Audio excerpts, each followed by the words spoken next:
The cold burned my lungs when I turned onto our street with 2 grocery bags cutting into my fingers.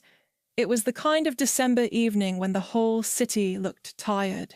Snow had turned grey along the curb. Wind moved between the apartment buildings like it was looking for someone to punish.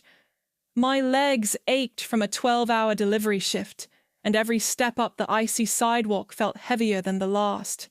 Then, the cheap canvas bag in my left hand tore open. Apples rolled across the snow. A loaf of bread fell into a dirty puddle near the curb. A carton of milk split against the ice and spread out in a white pool that looked almost bright against the grey street. I stood there, staring at it. That was when I thought, this is it. This is the bottom. This is what the bottom of my life looks like. Not a dramatic collapse, not screaming, not a hospital room or a courtroom or a door slammed in my face. Just milk on the sidewalk, bread ruined in dirty water, and 2 hungry children waiting upstairs. Do not cry, I told myself. Do not cry here. The kids need food. They need a mother who can keep going. They do not need a woman sobbing over spilled milk in the snow. I crouched down and began gathering apples with fingers so cold they barely bent. The bread was gone.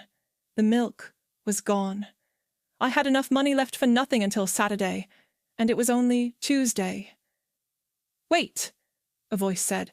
"Let me help."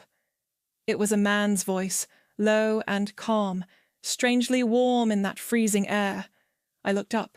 He was standing a few feet away, tall, broad-shouldered, wearing a dark work jacket dusted with pale wood shavings. His hair was dark with silver at the temples, and his face had the weathered look of someone who worked with his hands. But it was his eyes I noticed first. Brown, steady, kind, not pitying. He crouched beside me and began picking up the apples, placing them carefully into a wooden toolbox he had been carrying. "You do not have to," I said quickly. "I can do it." "Faster with 2 people," he answered. That was all. No performance, no question, no lecture about being more careful. We gathered the food in silence. His hands were large and rough, with the calluses of a craftsman. When he handed me the last apple, our fingers touched. It lasted less than a second, but warmth moved through me so suddenly that I pulled my hand back as if I had touched a flame. "The milk is gone," he said, looking at the white puddle. "I know. I have some in the shop. Wait here." "No, really, I cannot take that." But he was already standing. "1 minute," he said. He disappeared through the side door of the building next to mine. I stood there holding his toolbox full of my bruised groceries and wondered what he wanted. That was what 10 years with my ex-husband had taught me. Nobody did anything for free. Kindness always came with a hook. A smile was a debt waiting to be collected. But when the man returned with a fresh carton of milk and held it out to me, there was no hook in his face. "Take it," he said. "I bought it this morning. I cannot just take it. How much do I owe you?" "Nothing. Neighbors should help each other." "Neighbors?" He nodded toward the building beside ours. "First floor, the wood shop in the back.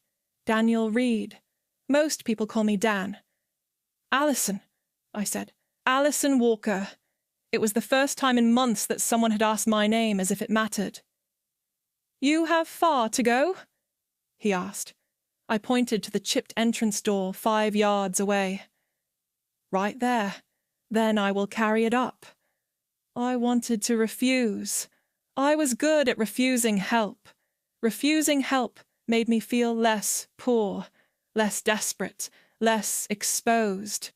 But my hands were shaken, and the toolbox was heavy, and the thought of climbing 5 flights with it made my knees weaken. So I let him take it.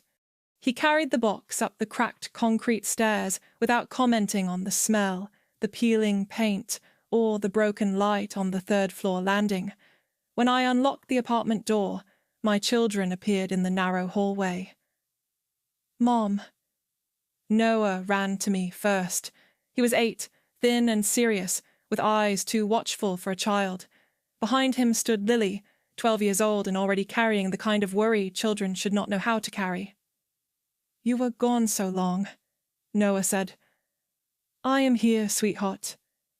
I held him, feeling his little body tremble, not from cold, from fear, the fear that one day I might not come back, the way his father had stopped coming back when he promised he would. Daniel set the box down just inside the door. He looked at my children with a softness I was not prepared for. "Good evening," he said. Lily stared at him as if he were a puzzle. "Thank you," I said, trying not to sound as embarrassed as I felt. "If you need anything, I am in apartment 7, first building, or in the shop out back." Then he left before I could find better words. Lily closed the door and looked at me. "Who was that?" "A neighbor. He helped with the groceries." "Is he nice?" Noah asked, stumbling a little over the first word the way he did when he was anxious. I thought about Daniel's steady eyes, his warm hands, the milk he had given without making me beg. "I do not know yet," I said. "Maybe." That night, after the children fell asleep together on the fold-out couch under our only warm blanket, I lay on the narrow cot by the wall and stared at the cracked ceiling. The apartment was too cold. The radiator knocked and hissed, but gave almost no heat. In the kitchen, the ruined bread sat in the trash, and the fresh milk stood in the fridge like a small miracle. I should have been thinking about bills, rent, school lunches, my next shift.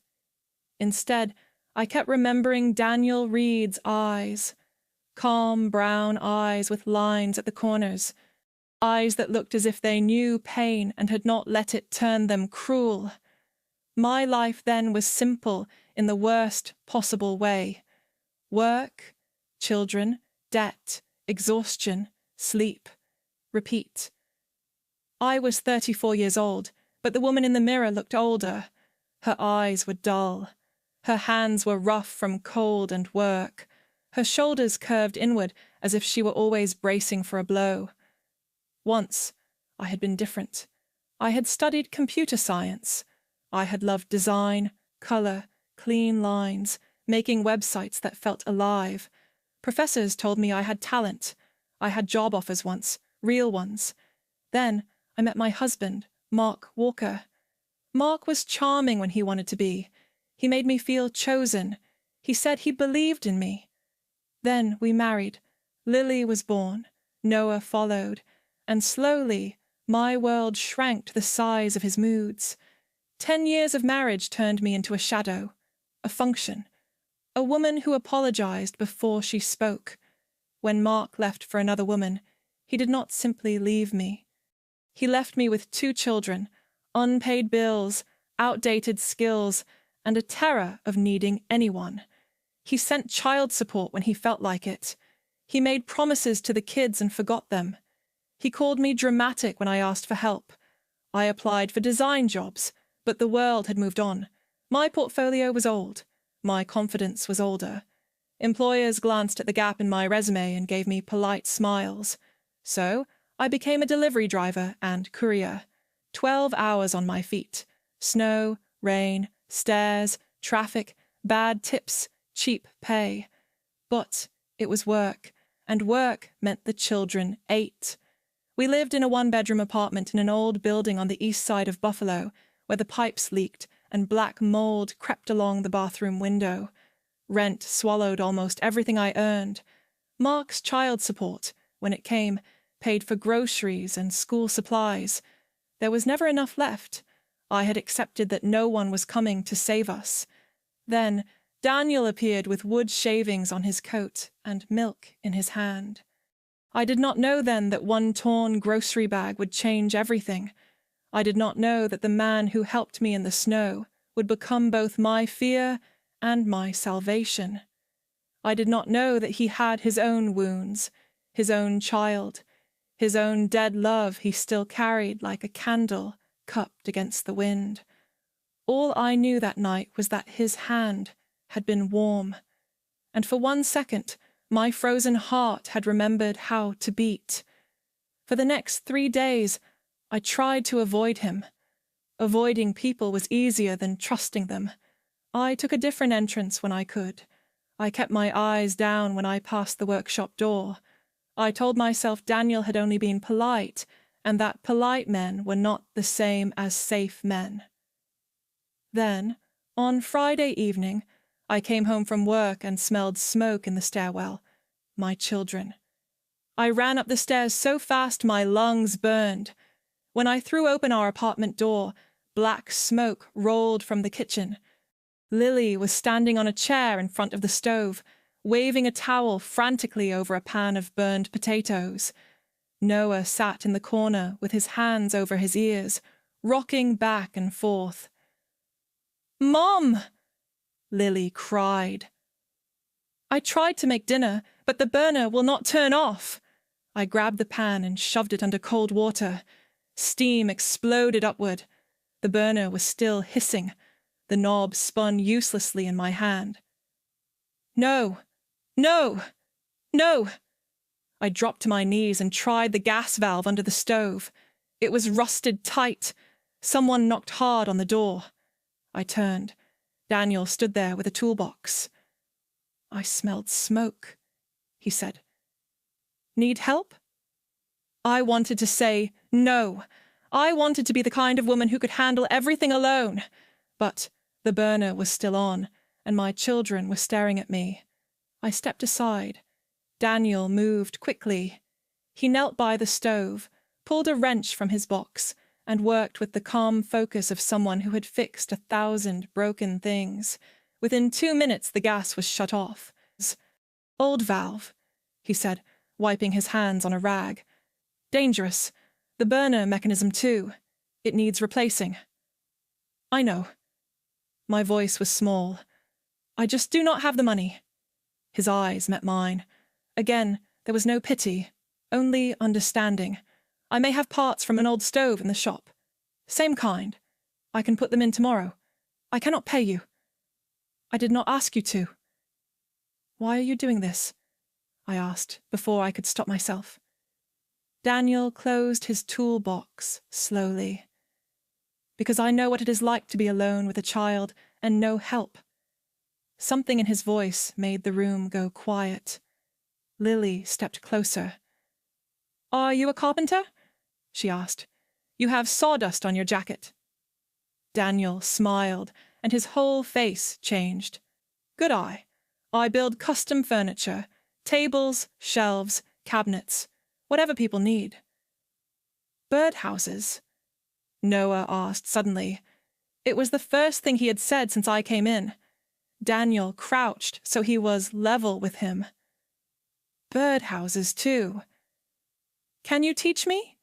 If your mom says it is all right, you can come by the shop sometime. We will build one properly." Noah's face lit up in a way I had not seen in almost a year. I looked at Daniel and felt something twist painfully in my chest. This stranger had offered my son more attention in 5 minutes than his father had offered in months. "I will think about it," I said carefully. Daniel nodded. "I will come by tomorrow around 10, if that is okay. I will fix the stove." After he left, the apartment still smelled of smoke, but beneath it there was another scent.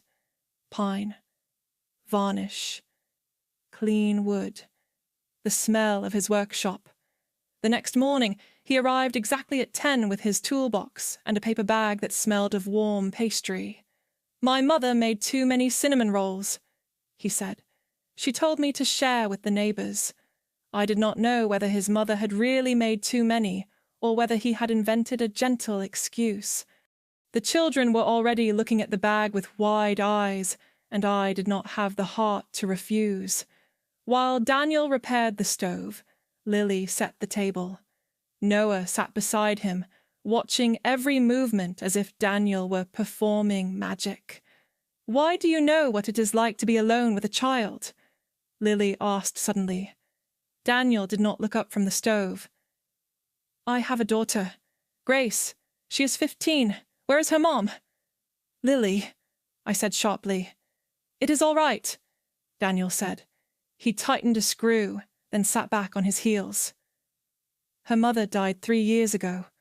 Cancer." The kitchen went silent. Noah whispered, "My dad did not die. He just left." Daniel looked at him, and I saw something move across his face. Not pity, recognition. "That hurts too," he said. Noah nodded. After the stove was fixed, Daniel stayed for coffee. I had only instant coffee, the cheapest brand from the discount store, and I was ashamed of it. He drank it like it was the finest thing in the world. The children ate cinnamon rolls. For half an hour, our apartment felt almost normal. Before leaving, Daniel looked at Noah. "If your mom agrees, the birdhouse lesson can be this afternoon." Noah turned to me, hope trembling all over his face. "Please, Mom. I should have said no. I should have kept the door closed." Instead, I said, 1 hour. That hour became 3. When I went down to the workshop, I found Noah wearing safety goggles too big for his face, sanding a small wooden board while Daniel guided his hands. Lily sat nearby, sketching designs for the roof. The workshop was warm, cluttered, and alive. Boards leaned against the walls. Tools hung in careful rows. The air smelled of cedar, sawdust, and varnish. For the first time since the divorce, my children were laughing without forcing it. Daniel looked up when I entered. "He is a natural," he said. Noah beamed. Something dangerous happened then. I began to hope. After that, Daniel became part of our days in ways I did not know how to resist. He fixed the loose shelf in the kitchen, then the bathroom cabinet, then the lock that stuck whenever the temperature dropped. He never made a show of it. He would notice something broken, ask permission once, and repair it with quiet concentration. The children adored him. Noah began spending Saturday afternoons in the workshop, learning how to measure twice before cutting once. Daniel never rushed him, even when Noah's hands shook or he stumbled over words. He listened to him with patience that made my throat ache. Lily pretended to be suspicious longer than her brother did, but I saw her leaving little drawings of furniture on Daniel's workbench. He took them seriously. Once, he built a small shelf based on one of her sketches and told her she had an eye for proportion. She carried that compliment around for days like a secret jewel. I tried to keep distance. I failed. Sometimes, after the children went to bed, I would bring Daniel a cup of coffee in the workshop. He would be sanding a table or fitting cabinet doors, his sleeves rolled up, his hair falling over his forehead. We talked about ordinary things at first: repairs, weather, school, work. Then the conversations deepened. He told me about his wife, Anna. They had married young. She had been a school librarian, warm, stubborn, always bringing home stray books and stray people. Grace had Anna's eyes and Daniel's pride. When Anna became sick, Daniel had tried to keep the business running, care for his daughter, and pretend hope was enough to fight cancer. It was not. Anna died in early spring, when Grace was 12. For months after, Daniel said, I kept setting a cup out for her in the morning. I would turn around and there it was. Empty. Like my mind refused to accept what the rest of me knew. I did not know what to say, so I said the only true thing. I am sorry. He nodded. People say time heals. I do not think that is true. Time just teaches you how to carry what does not heal. That sentence stayed with me. I told him about Mark in pieces, not all at once. I told him how charming Mark had been in the beginning, how he had slowly convinced me that my dreams were selfish, that my work did not matter, that a good wife did not need a career if her husband needed her home. I told him how Mark could make me feel guilty for breathing too loudly, how he left, and somehow I still felt like I had failed. Daniel never interrupted. One night, I said something I had never said aloud. "I think he broke me." Daniel put down the sandpaper in his hand. "No," he said. I gave a bitter laugh. "You do not know that." "I do. Broken things cannot worry about whether they are broken. You are hurt. That is different. Why does everyone keep telling me I am strong? I am not strong. I am tired. Being tired does not mean you are weak." I looked away because my eyes were burning. That was Daniel's gift. He saw the wound without making me feel like the wound was all I was. By January, I no longer pretended he was only a helpful neighbor. He was the person I wanted to tell when something good happened. He was the person whose footsteps I recognized on the stairs. He was the person my children looked for when they had something to show. And I was terrified, because hope is not gentle when you have been starving for it. Hope feels like danger. The first time he touched my face, we were in the workshop during a snowstorm. The power had gone out in the building, and I had gone downstairs to check whether he had candles. He was lighting an old lantern on the workbench. Snow pressed against the windows.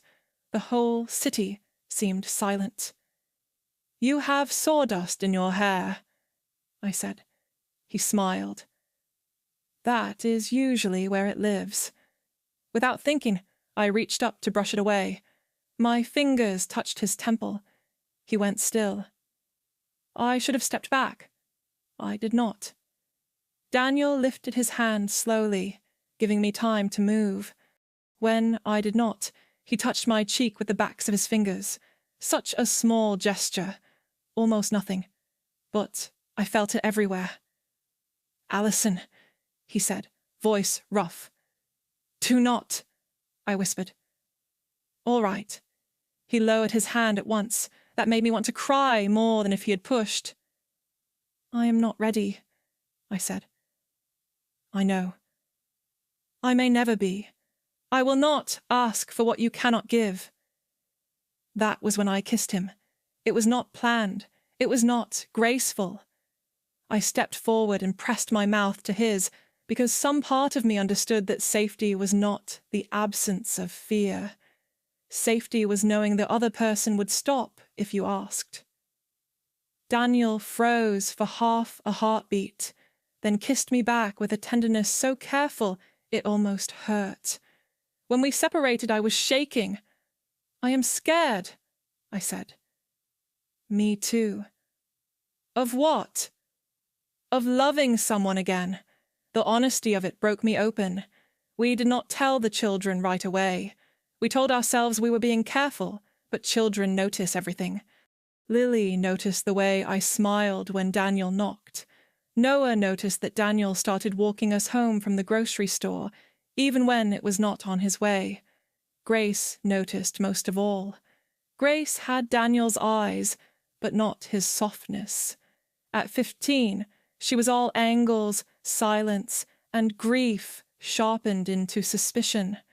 She lived with Daniel in the small house behind the workshop, the house Anna had helped decorate before she died.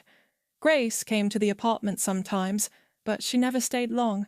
She was polite to my children and cold to me. The first time she saw Daniel touch my hand, her face closed like a door. Later that evening, Daniel came to my apartment looking exhausted. "Grace knows," he said. "And?"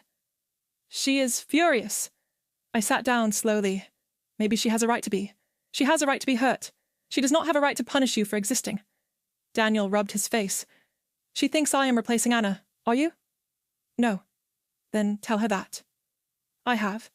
She hears betrayal anyway. For the first time, I understood that our love did not involve only us. It involved 3 children, 2 ghosts, and an ex-husband who had not finished hurting me. Mark returned to the story in February.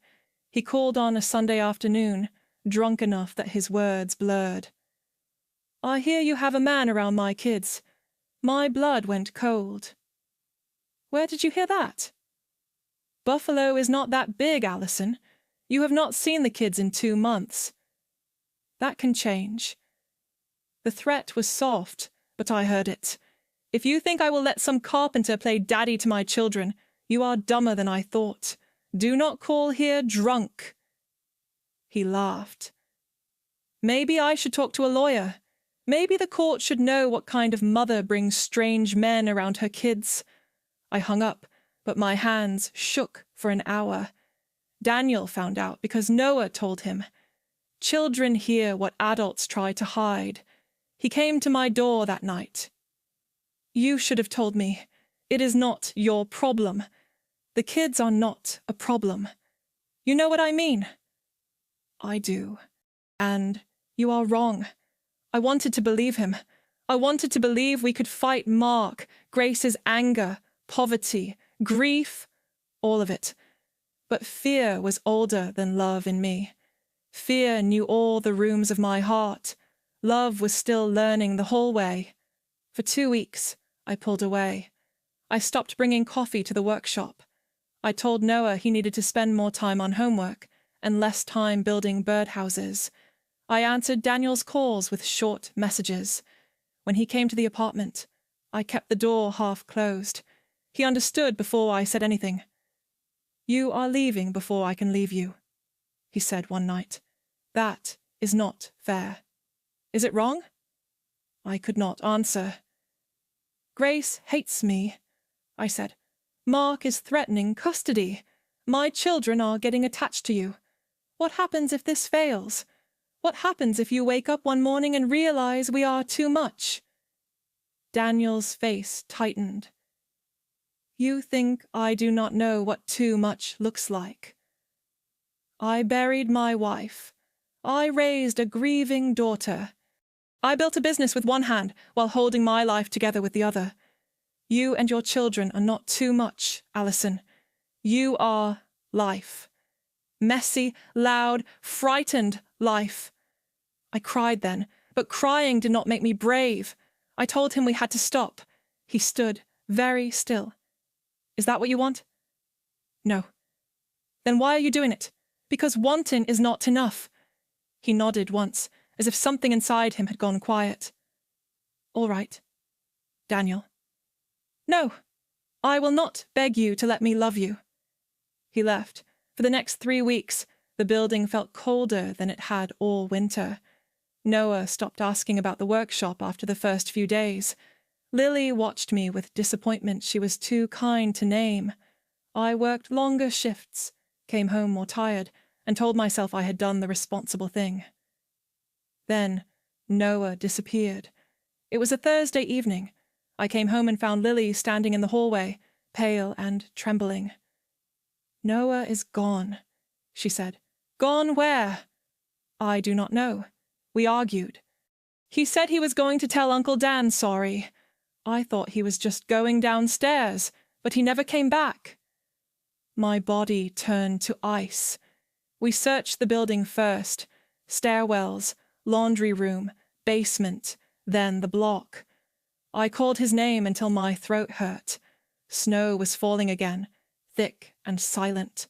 I called Daniel because fear stripped away pride. He answered on the second ring.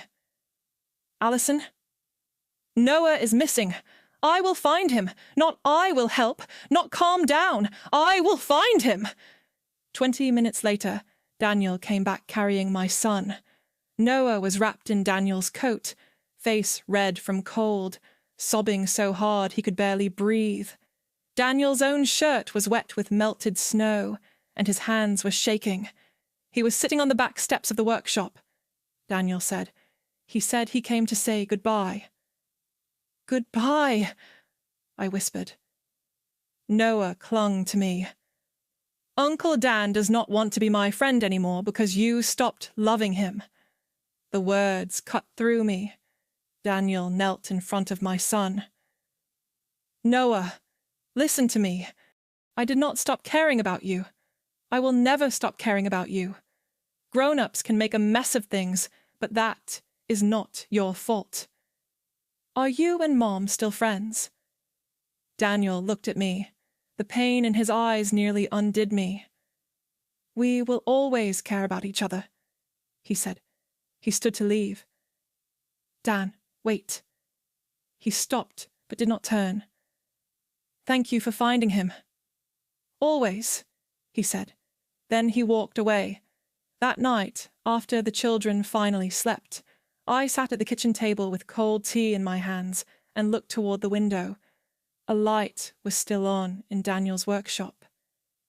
I had hurt him. I had hurt myself. Worse, I had hurt the children I was trying to protect. Fear had not kept us safe. It had only made us lonely. I put on my coat and went downstairs.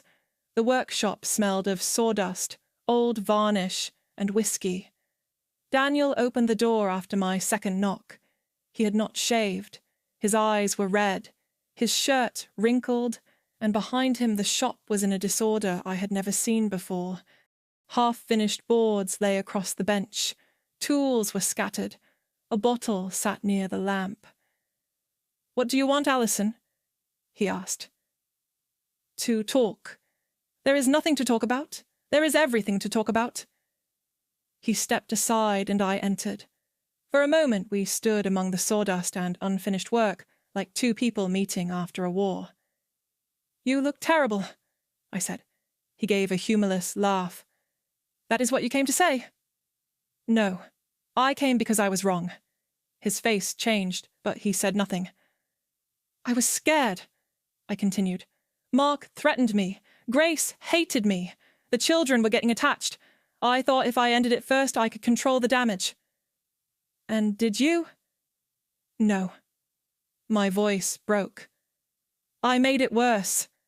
Daniel turned away, gripping the edge of the workbench. "I let myself love you," he said. "Do you understand what that means for me? I had not loved anyone since Anna. I was afraid it would betray her. I was afraid Grace would hate me. I was afraid I would fail again. But I chose to try because you were worth the fear." "I know." "No, you do not. You ran the first time life became complicated. Mark threatened to take my children, and you believed him. He can be convincing. He is a drunk who left his family and barely pays support. What court gives children to that man? Did you talk to a lawyer?" "No." "Did you ask for help?" I looked down. "No." Daniel's anger softened into something more painful. "Allison, I believed in you even when you did not. I thought we were going to fight together." "I do not know how to fight," I whispered. 10 years with Mark taught me to survive by staying small. I forgot that I could stand up and not be destroyed. He stared at me for a long time. Then he crossed the room and pulled me into his arms. I broke. I cried into his chest with all the grief and fear I had been holding back. His arms tightened around me, and I felt his face press into my hair. "I missed you," he said, voice rough. "I missed your voice, your stubborn face. The way you pretend you do not need anyone. I even missed your terrible instant coffee." I laughed through tears. "I missed you every second." "What do we do now?" I asked. "We stop letting fear make decisions for us. Grace still hates me. I will talk to Grace. Mark is still threatening me.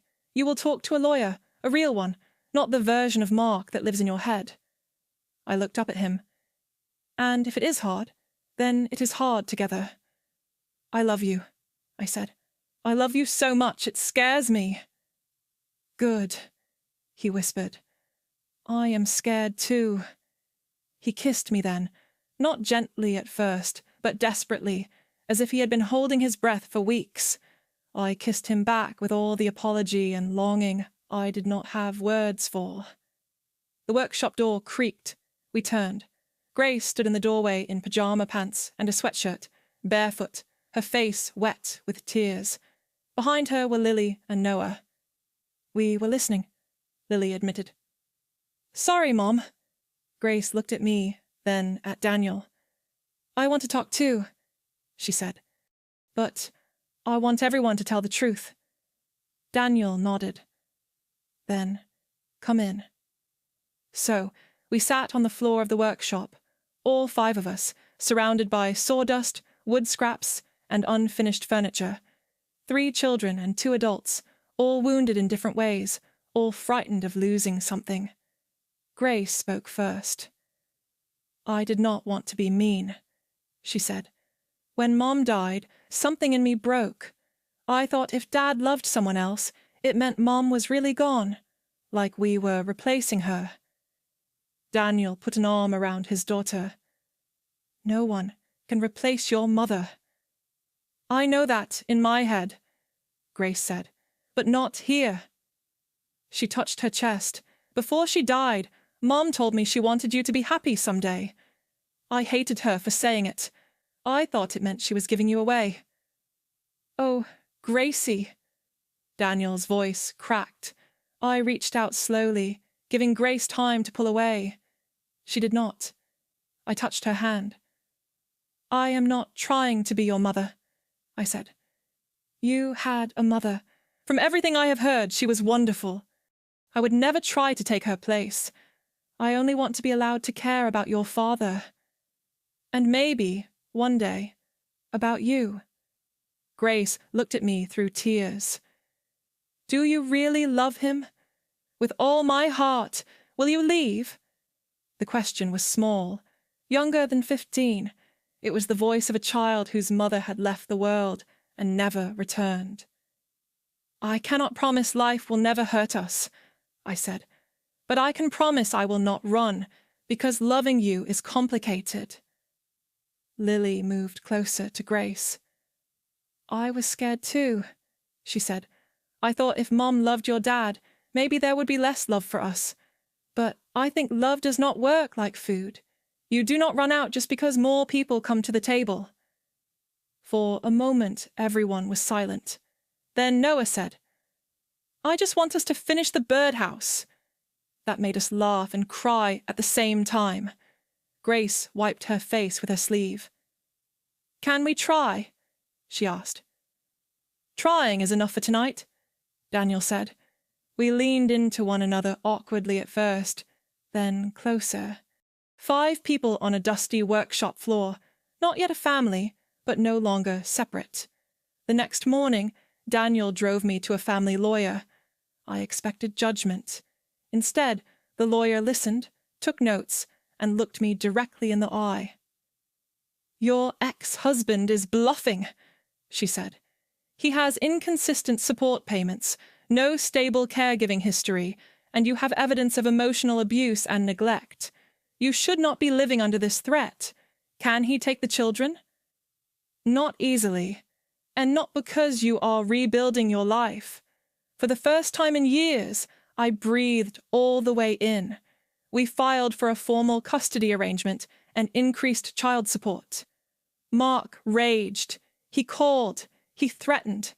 Then, when he realized I was no longer alone and no longer afraid enough to obey, his power began to shrink. That is the thing about certain men. They seem enormous when you are facing them alone.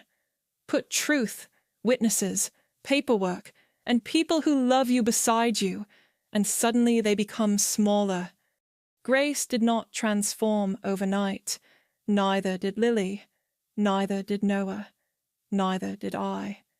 Healing came in ordinary pieces. Grace taught Lily how to survive high school cafeteria politics. Lily helped Grace design flyers for Daniel's furniture business. Noah and Daniel finished the birdhouse and then built another one, bigger, painted blue and white. Grace pretended not to care about it until Daniel found her hanging it in the maple tree behind the house. I began spending more time at Daniel's house, a warm old place behind the workshop, with a porch, a small garden, and sunlight in the kitchen. The first time the children slept there, Noah asked whether houses could feel safe. I told him yes, some houses could. In March, we moved in. I cried the night I packed our apartment, not because I would miss the mold, the broken radiator, or the fear. I cried because I remembered the woman who had carried groceries up those stairs alone and did not know that her life was about to change. Daniel bought me a laptop. I told him we could not afford it. He said we could not afford for me to keep believing my old life was all I deserved. At night, after the children slept, I took online courses in web design and development. At first my brain felt rusted shut. Code that once would have been easy made me want to throw the laptop across the room. But little by little, the old part of me woke up. I built Daniel a website for his workshop. It was simple. Clean photographs, warm colours, a page for custom tables, another for cabinets, a contact form that actually worked. Daniel stood behind me while I showed it to him, his hands on my shoulders. "You built that?" "Yes." "Alison," he said softly, "you are brilliant." I cried because I had not heard anyone speak to my talent as if it still existed. The website brought him new customers. Then those customers asked who had built it. One needed a bakery site. Another needed a page for a landscaping business. By summer, I was making more from design work than I had made delivering food in the snow. My first real invoice felt like a passport back to myself. Daniel and I married in June.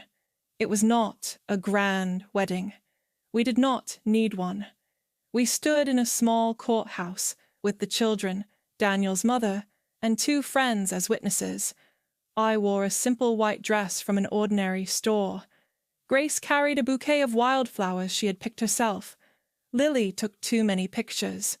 Noah wore a tie crooked enough to make everyone smile. When Daniel put the ring on my finger, his hands trembled. "I love you," he whispered. I believed him. More than that, I believed myself when I whispered it back. Now, half a year later, I stand by the kitchen window of our home and watch Daniel in the yard with all 3 children. Grace, Lily, and Noah are helping him build a garden bench. They argue about sanding. They get paint on their sleeves. Noah laughs when Daniel pretends to be offended by their design choices. Grace rolls her eyes, but she is smiling. Lily is taking pictures for the website. Dinner is simmering on the stove. A real dinner, in a warm kitchen, in a house where no one is afraid of footsteps in the hall. My laptop is open on the table, with an unfinished project for the largest client I have ever had. On the living room wall is a photograph of Anna, Daniel's first wife. Grace placed it there. We all agreed it belonged. Anna is part of this family too, not as a shadow, as a root. Daniel comes in from the yard, wraps his arms around me from behind and kisses my neck. "What are you thinking about?" he asks. "How strange life is." He turns me gently toward him. Strange good or strange bad? A year ago, I had no money, no hope, no future. I was standing in the snow, crying over spilled milk. And now? Now I am happy. The word still feels bold in my mouth, truly happy. Daniel kisses me slowly, and I feel the old fear somewhere far away, smaller now, no longer in charge. "You know what I think?" he says. "What?" "I think all the broken roads led us here. Anna taught me how precious love is. Losing her taught me not to waste the days I am given. Mark taught you what love is not. And somehow, through all that pain, we found each other. Tears fill my eyes, but they are not the same tears I cried on that frozen sidewalk." "Thank you," I whisper. "For what? For not giving up when I almost did." He rests his forehead against mine. You gave me back my life too, Allison. From outside, the children call us to come see the finished bench. We walk out, hand in hand. The bench is crooked. One side is sanded better than the other. There is blue paint on the grass, on Noah's cheek, and somehow on Daniel's shoe. It is perfect. I look at the 3 children, proud and laughing. I look at the man beside me, the carpenter with kind eyes and a wounded, generous heart. I look at the house full of light, and I understand that I am home. Life will not be perfect. There will be arguments, bills, hard days, old fears, and new problems. But I know now that love is not the absence of struggle. Love is having someone beside you when the struggle comes. Happiness means more when you had to fight your way back to it. And sometimes, when you have nowhere left to go, fate sends you a hand in the snow. A rough, warm hand covered in sawdust. A hand that helps you gather what has fallen. A hand that teaches your heart to beat again. If this story touched your heart, tell me in the comments. Have you ever had to learn how to trust again after someone broke you? Do you believe love can heal a family that has already been through too much pain? Write your thoughts below. I read every comment, and your words help this channel grow.